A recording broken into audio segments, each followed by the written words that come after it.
नमस्ते स्टूडेंट्स, मैं विक्रम कुमार यादव आज आपके पास लेकर आया हूँ एक और इम्पोर्टेंट टॉपिक अदिश फलन की प्रवणता। अदिश फलन की प्रवणता। ओके स्टूडेंट्स, देखिए इसको देखने से पहले ओके स्टूडेंट्स, तो देखिए अदिश फलन की प्रवणता फाई ये होती क्या है। तो देखिए इसके लिए किसी अदिश फलन के आकाश में दूरी के सापेक्ष अधिकतम परिवर्तन की दर को अदिश फलन की प्रवणता कहते हैं। देखिए स्टूडेंट्स, दोबारा से देखिए, किसी अदिश फलन के आकाश में दूरी के सापेक्ष अधिकतम परिवर्तन की दर को अदिश फलन की प्रवणता कहते हैं। और ये एक सदिश राशि होती है, इसकी दिशा उस ओर होती है जिस दिशा में अदिश फलन में परिवर्तन की दर है वो अधिकतम होती है। या अपन इसको इस प्रकार से भी रिप्रेजेंट कर सकते हैं कि gradient phi is equal to D phi upon D N into N cap. Then अपन आगे देखते हैं अब कि जो अपने वक्र रेखीय निर्देशांकों की बात करूं तो वक्र रेखीय निर्देशांकों में ग्रेडियंट फाई का मान है वो किस प्रकार से अपन निकालते हैं। तो इसके लिए देखिए मैं एक स्ट्रक्चर की कल्पना कर रहा हूं जहां पर मेरे पास दो समविभव पृष्ठ है S1 और S2। एक पर विभव का मान है फाई और दूसरे पर विभव का मान है फाई प्लस डी फाई। जो पहला पृष्ठ S1 है वो मूल बिंदु से r वेक्टर दूरी पर है और जो दूसरा फलन S2 है वो मूल बिंदु से r vector plus del r vector दूरी पर उपस्थित है।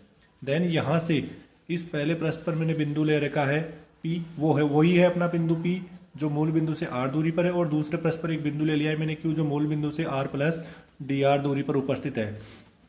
इन दोनों में विस्थापन के कारण परिवर्तन होता है, तो परिवर्तन के कारण जो दूरी होती है वो होती है P से Q के बीच की दूरी, और वो मैंने मान ली है यहाँ पर वो है डी आर वैक्टर। तो देखिए आइए चलते हैं अपन इसको सॉल्व करने से। यहाँ पर U1 U2 और U3 अपने पास एक्सेस है। तो देखिए माना दो समविभव पृष्ठ फाई और फाई प्लस डी फाई क्रम से r तथा r प्लस डी आर दूरी पर उपस्थित है। प्रथम पृष्ठ S1 पर अदिश फलन का मान फाई है तथा स्थिति में परिवर्तन डेल आर के कारण बिंदु Q पर अदिश फलन का मान फाई प्लस डी फाई हो जाता है।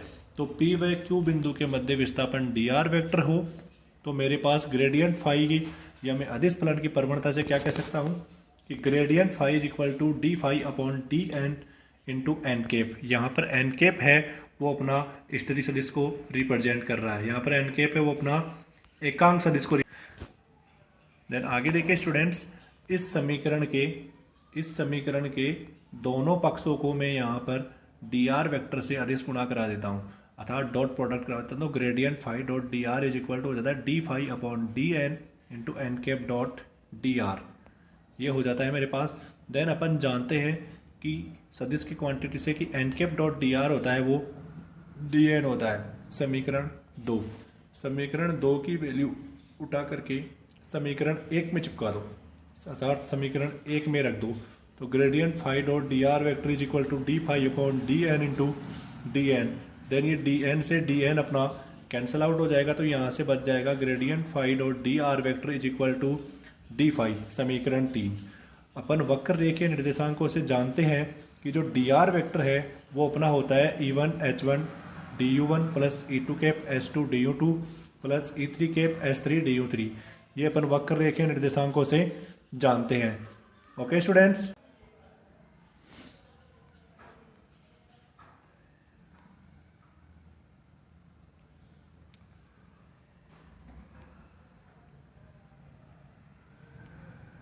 तो आगे देखिए स्टूडेंट्स, माना मैंने कोई फलन ले लिया है यहाँ पर फाई, इस फाई के निर्देशांक है phi is equal to phi U1 U2 और U3, अर्थात ये फाई है वो U1 U2 और U3 का एक फलन है। U1 U2 और U3 का एक फलन है, ये लो जी। अब इस वाले समीकरण का मैं यहाँ पर संपूर्ण अवकलन कर रहा हूँ तो था D phi is equal to del phi upon del U1 into DU1 plus del phi upon del U2 into DU2 plus del phi upon del U3 into DU3। Then ये समीकरण मेरे पास आ गया है 5। अब यहाँ पर अपन क्या जबकि अपन जानते हैं कि ग्रेडियंट फाई एक सदिश राशि होती है, तब माना ग्रेडियंट फाई होता है वो G1 E1 cap plus G2 E2 cap plus G3 E3 cap. ये जो अपना समीकरण 6 है वो अपना सबसे इंपॉर्टेंट समीकरण है, यही से अपने पास ग्रेडियंट फाई की वैल्यू निकल के आएगी। इसके लिए मैं क्या करता हूँ, G1 G2 और G3 की वैल्यू निकाल करके अगर मैं इस समीकरण में रख दूँ तो मेरे पास ग्रेडियंट फाई की वैल्यू निकल करके आ जाएगी। तो देखिए मैं यहाँ से क्या करता हूँ कि इस समीकरण 4, 5 और 6, समीकरण 4, 5 और अपने 6 है, ये रहा समीकरण 4, ये 5 और ये 6, समीकरण 4, 5, 6 को उठा करके समीकरण 3 में मुझे रखना है।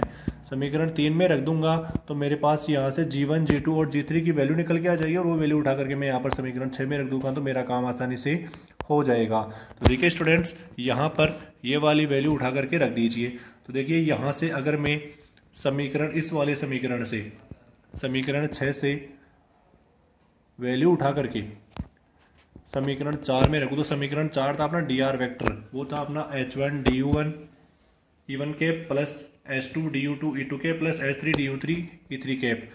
अगर मैं इसको ग्रेडियंट फाई को dr वेक्टर से मल्टीप्लाई करवाऊँ तो यहाँ पर मेरे पास E1 cap dot E1 cap 1 हो जाता है, E2 cap dot E2 cap 1 हो जाता है, देन E3 कैप और E3 कैप हो जाता है 1। देन आगे चल के अगर मान रखने के बाद मेरे पास जो फाइनल वैल्यू आती है वो आती है ये वाली, G1 H1 du1 plus G2 H2 du2 plus G3 H3 du3 is equal to del phi upon del u1 into du1 plus del phi upon del u into du2 plus del phi upon del u3 into du3। इस समीकरण की दोनों तरफ मैं अगर तुलना कर लूँ, इस समीकरण की दोनों तरफ अगर मैं तुलना करूँ तो मेरे पास आ जाता है यहाँ से,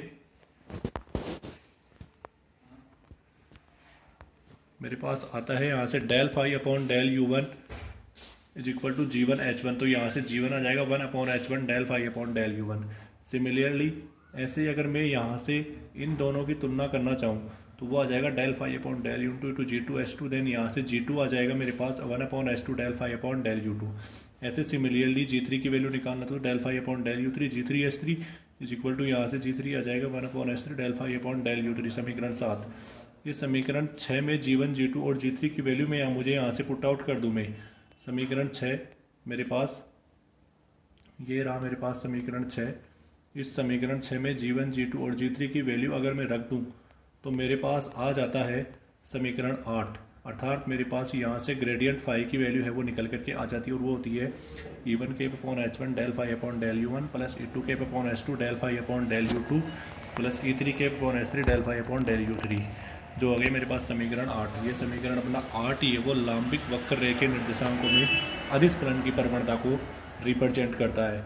देखिए स्टूडेंट्स, इस ग्रेडियंट फाई, इस समीकरण 8 का उपयोग हम आगे वाले डेरिवेशंस में करेंगे, तो प्लीज़ ये इंपॉर्टेंट इक्वेशन है, इसको याद रखिएगा। Okay, thank you.